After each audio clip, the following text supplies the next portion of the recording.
A very happy Thursday from Seattle. I'm King 5 meteorologist Ashley Ruiz with a look at your foggy forecast. We had widespread dense fog today to kickstart our Thursday, and temperatures were at and below freezing, and that prompted a first alert weather warning, but that has canceled because we've had improvements with our visibility. We have a very weak disturbance moving over the region, bringing us more clouds, but that pesky ridge of high pressure that's been keeping us from getting any measurable rain is still in place, going to rule our weather pattern all the way through the weekend. It's weaker right now, backing off a little bit, allowing for that disturbance to move through.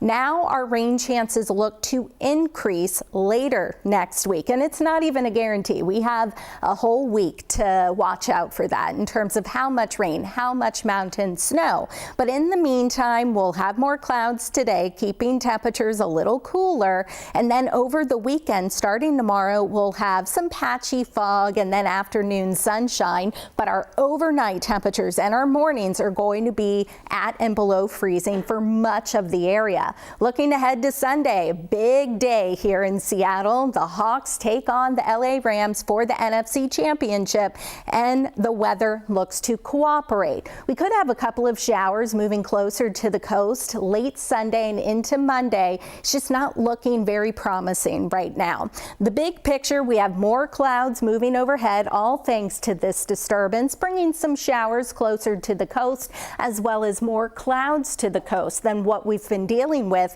over the past couple of days when we've had bright blue skies after we had some foggy mornings. Around Washington, you see lots of cloud cover, the sun trying to peek through those clouds, just really unable to. Taking you to Queen Anne, looking toward downtown Seattle, you can't see much, but the fog has really just come in waves over the last couple of hours. This is from Everett, and you can see Mount Rainier beautifully, and typically Everett in Snohomish County is one of our foggy spots. Not so much the case this morning. We had a little bit of wind to keep the air mixing along, at least for some of the morning.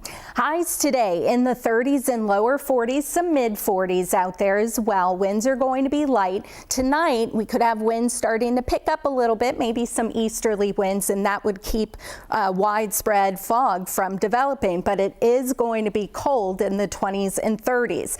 Kicking things off with, again, a little bit of fog, maybe some cloud cover, but then another beautiful sunny day is in store for us. Perfect for a Friday. Highs on Friday will be milder. We'll have generally northerly winds, temperature-wise in the mid and upper 40s. Some of you only in the lower 40s. Looking ahead to the Futurecast, just to show you into the afternoon, we'll have mid-level and high clouds streaming in, a couple of coastal showers. Few sprinkles maybe for interior areas, but we're going to continue this really long stretch of dry weather. Into Friday morning, maybe a little bit of fog, but if we have any of that wind, that's really going to keep things from mixing, and we wouldn't have widespread fog. As I mentioned, into Friday evening, we're dry, we're clear, and then into Saturday, we'll have some passing clouds at times, but really not going to see much.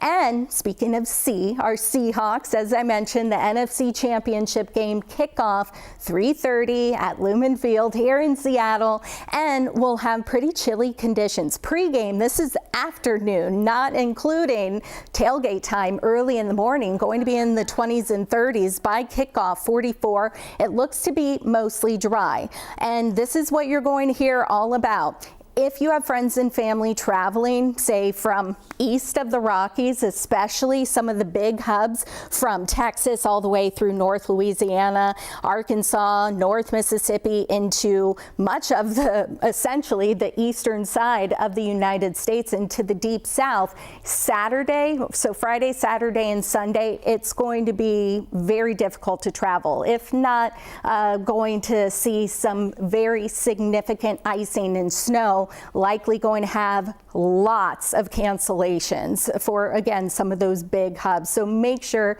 they know about this if they're coming into Seattle or you're just traveling in general.